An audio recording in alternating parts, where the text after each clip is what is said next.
Hey! Hey! Welcome! Thanks for watching, guys. Yeah, thanks for watching. We're pretty excited about tonight's topic. Yes. Especially you. Yeah, I'm very passionate about it. This is something that you are very passionate about. Yes. And off the top here, we're just going to give you the answer right out of the gate. We're not going to make you wait for it because we figured out how to have the perfect, quiet, peaceful, serene, what's the word? Dinner every single night. Really? Every single night. All you have to do is not get married.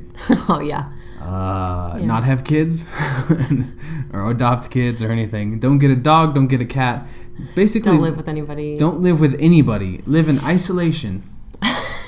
And your dinner will be peaceful every single night. Yeah. Now, unfortunately, most humans want to be with other humans. With other humans, especially when they're eating, right? Yes, that's very true. And as that a wouldn't result, work out very well. Yeah, as a result, dinners aren't peaceful. Dinners are crazy. Mm-hmm. And we've experienced this. A lot of every our friends. night of our life. Yeah, something happens.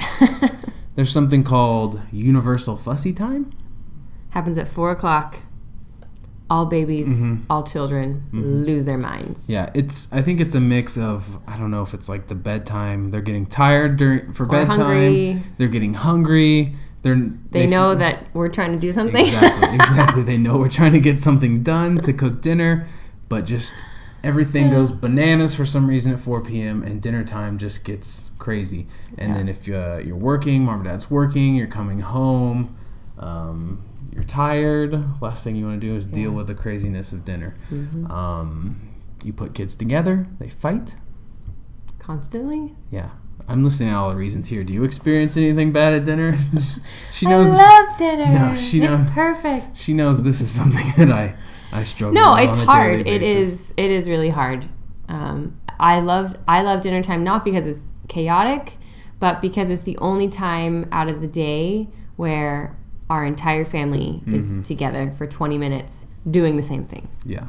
You know, like we could be together various times throughout the day, but we're all doing our own thing. Right. Like dinner time is we're all eating. It's the end of the day. We get to sit and talk and reconnect and encourage or praise or whatever. But that's why I love it. Yeah, exactly. And I know you like it too, but it's just no, I do. It's just a stressful time of day for you. Yeah, it's just hard when you're coming home and things are crazy.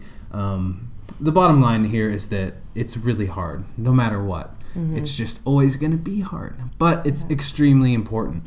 And that's something that we've come to realize as we've tried to be a little bit more intentional about what we do around dinner time. We've gotten to a point now, at least a little bit, where we've seen kind of the fruits of that labor, and we've seen some memories being made. Well, and the kids anticipating dinner. Yeah, and they anticipate dinner. I mean, kind of along the lines of what you were saying is that before, America and all these other countries were industrialized, people grew up on a farm or they grew up in a shop making swords. I don't know if people made swords. No, just farming usually. Farming. And you worked with your parents all day long. Maybe you'd go to school, but you'd come home and you'd have chores, and you'd basically be spending all this time with your parents, from dusk till dawn, and that's just how it was. Yeah. And it's not like that anymore because everyone wakes up, it's crazy in the morning, and then everyone scatters to work. Well, everyone leaves to go do their own thing. And then you reconvene at dinner time. And so it's important. So why is it important? Why should we even do a show about this? Well, I think it's important because it's, 20, 30 minutes out of every 24 hours that you are given an opportunity. Everybody has to eat dinner. The kids have to eat dinner. You have to eat dinner. The parents have to eat dinner. And it's the only time out of the day that you have the whole family together. Right. And I look at it as you have an opportunity to nourish your family with food, but also nourish their emotional and spiritual well-being as well. Because if you go into it with this mindset of like, what's our goals here at family dinner, and everyone's on the same page, then it can be a really enjoyable time, and it doesn't have to be chaotic and crazy. Yeah. Even if you do have little kids. there's things you can do. But and along those lines too, I think it's important. I was reading and kind of doing research for this article, or for this episode. I was reading an article about the importance of dinner, and they had a really good quote that I like. They said that it's like a seatbelt on the bumpy road of adolescence or childhood. And I think that's really cool because it's a safety thing. It's a consistency thing. Yeah. And children find safety in consistency, so much right? Safety, right? Yeah. Yeah. They find security and their attachment and consistency. They know that they can count on it. Exactly. They can count on it every single day. Right. This is what my family does, and they love that security. Right. And so there's some good reasons why. We're parents, so we know that it doesn't come without challenges. Every single night we experience these. Tonight we experience these. Yep. Last night we experienced these. But our goal here is just to give you, maybe some tools and maybe some things you can try during dinner time to be a little bit more intentional and to make that a time where you guys can reconnect. So what we're going to do here is go through the top 4 challenges that we've experienced and some solutions that we've come up with to help. Want to start it off? Yeah. Start it off. So the first challenge is whose responsibility is it to cook? So, and this is going to look different in every family situation because some dads work full time, some dads don't. Some moms work full time, some moms don't. And so whatever family situation you're in, it's going to look different than what we're in. Right. Possibly. So the point is to be on the same page as your spouse. Right. So work as a team, plan ahead, and it helps to plan out all the meals ahead of time. So we have like a little magnet. Right. I just ordered it on Amazon. It's a fridge magnet, and it's like a meal planner. And we just calendar. Yeah, we just write on there what the dinner plan is for every night.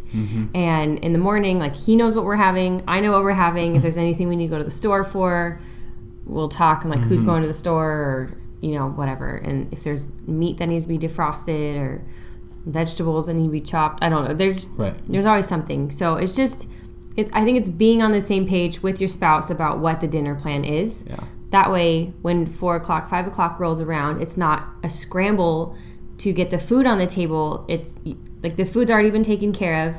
The planning has already been done. And now you can just focus on, okay, we have 20 minutes to dedicate to our family. What can we do to bring us closer or to reconnect?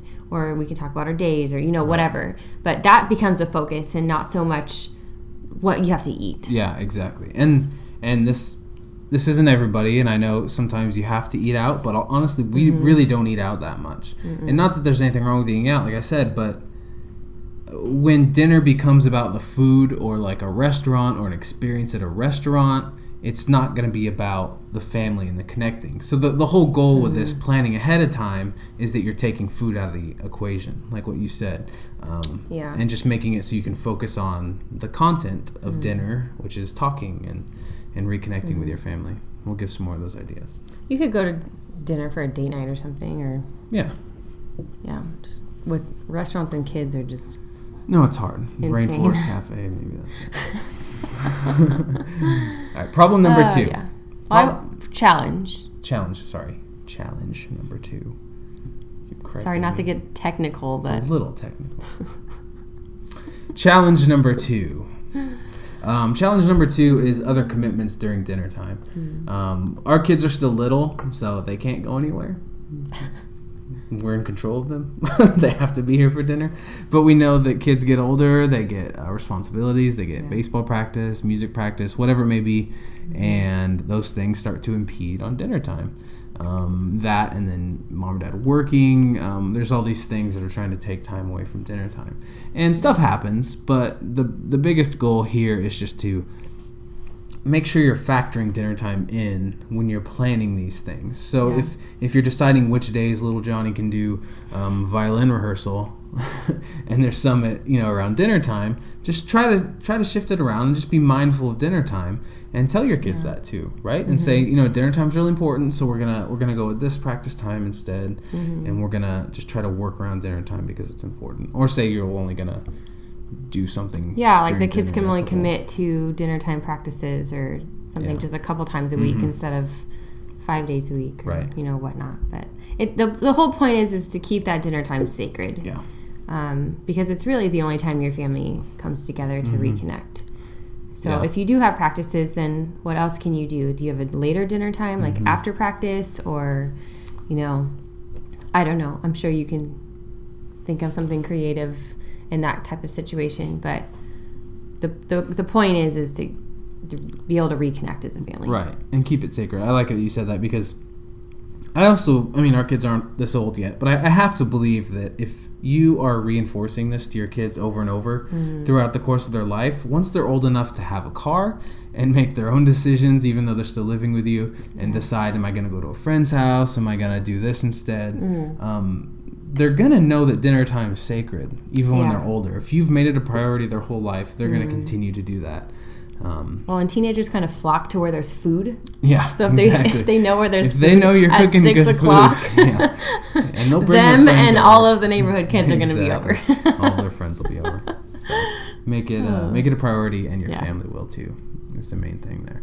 Okay, so challenge number 3. This is my favorite. That's not important. I love this one because what? It just reinforces. All right, let's just say it. Let's just get over it. Challenge number 3 is no screens at the table. Yeah, and this isn't something that we struggle with or have any issues with really at all, so I don't even know why we're really going over it. Oh. What? You have nothing to say. No, honestly, this is something we've both struggled with. Probably me. Mostly you. I'll be honest, me a little bit more. A little bit. A lot more. Yeah, okay. Well, we don't have to go over that. But yeah, it's something, it's...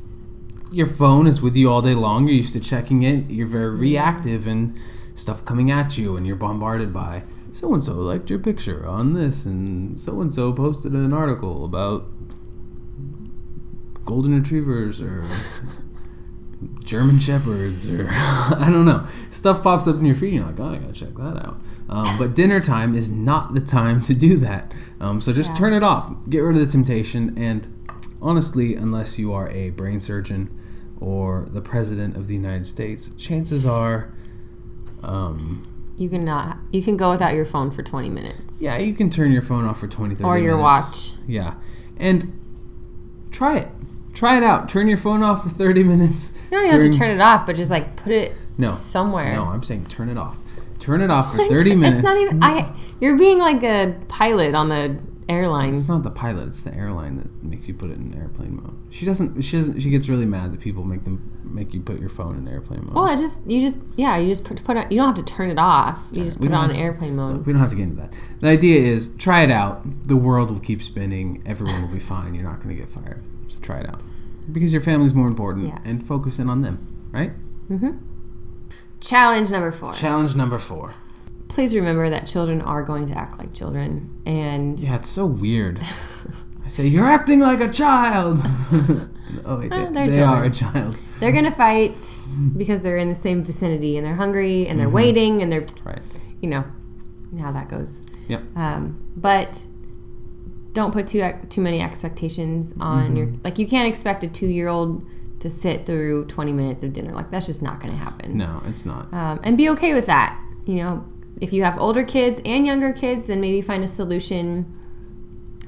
Give the 2-year-old a popsicle or something that's going to buy you like 10 more minutes to talk with the older kids. Yeah, and I think the key there is talking to your kids or involving them in the dinner time conversation versus talking over them. I think a lot of times we'll be eating dinner and we realize that we've just been talking about whatever's going on in our day and whatever we want to talk about, and our kids are just sitting there, screwing around, picking their nose, screwing around, eating their boogers instead of their food. Yeah, we've just been talking over them the whole time, and you're going to give some ways that you can bring them into the conversation and make it about a time where everyone connects, but save those conversations for later, if you can.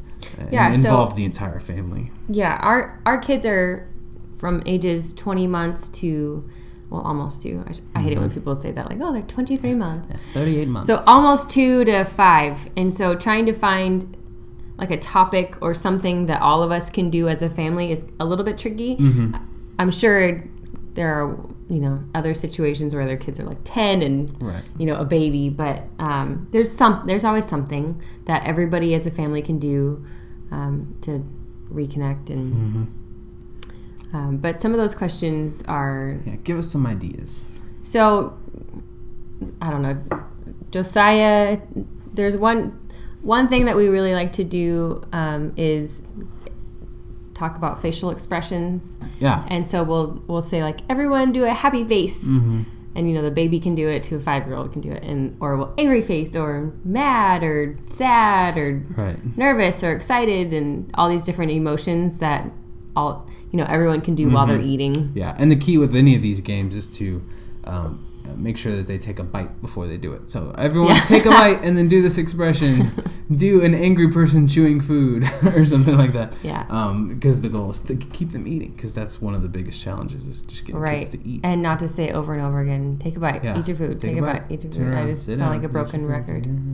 But when they feel engaged and they feel important and a part of it, they're more likely or make a game about it, out of eating. We do I Spy, I spy a carrot. Everyone gets a carrot and eats it. Right. Or we do food cheers, like everyone will get a bite and cheers their forks in the middle. Yeah. It's lots of germs spreading. Yeah. but hey, they eat their dinner. They're eating their food. And also on that note, real quick, I think it's important also to bring the kids into cooking the food. Yeah, preparing the meals is just as important. And that actually plays a part when they're eating the food, because you say, you cooked those carrots. Everyone be happy with how great these carrots are that so-and-so cooked. And then try the carrots. And they feel like they have some ownership over part of the dinner. Right? Yes, definitely. And you're much better. If they're involved in the preparing of the dinner, they're going to be much more likely to eat it. Yeah, because they take ownership. Yeah, and she's better than that than I am. Because when I'm cooking, I'm just like, oh my God, I'm trying to do this. Including me. I'm like, whatever. So there you go. Those are our 4 challenges and some solutions that you can try. Check out the blog article, and also in the description if you're on YouTube. We'll post some more stuff there, and a really cool website that you can check out that was huge for us in kind of trying to be more intentional about dinner time. It's called the familydinnerproject.org, and there'll be a link down there. Yeah, they have great resources for questions that you can ask your kids according to different age groups. Yeah. So check it out. It's awesome. Check it out. So, in conclusion, dinner is very hard. It is hard, but you can do it. You can do it. And it's going to be tough no matter what, and you're going to fail. And sometimes you're just going to break down and buy McDonald's and turn on SpongeBob. You're not allowed to say McDonald's on this show. And you're going to buy Chipotle, and then you're gonna cry into your bowl as your kids are watching SpongeBob, because the day was just crazy and you're just trying to get by, and that's okay. But as much as you can, try to plan ahead, try to be intentional, try to do it wholeheartedly with whatever you've got, whatever the circumstances or schedules. Just do the best with what you got. It's not only about nourishing your family with food, but emotionally and spiritually as well. Yep. How can you connect with your kids and your family? Yep. In that 20 minutes that you have. 20 minutes. Every day. Baby steps. You've got every single night. So do something little each day and work your way up. There you go. Thanks for watching. Yeah, thanks, guys. And if you ever have any questions, or feel free to get a hold of us. Yeah. Email, text, Facebook, whatever. Yeah, we'll totally be happy to listen. Yeah, for sure. All right. See you later. Bye.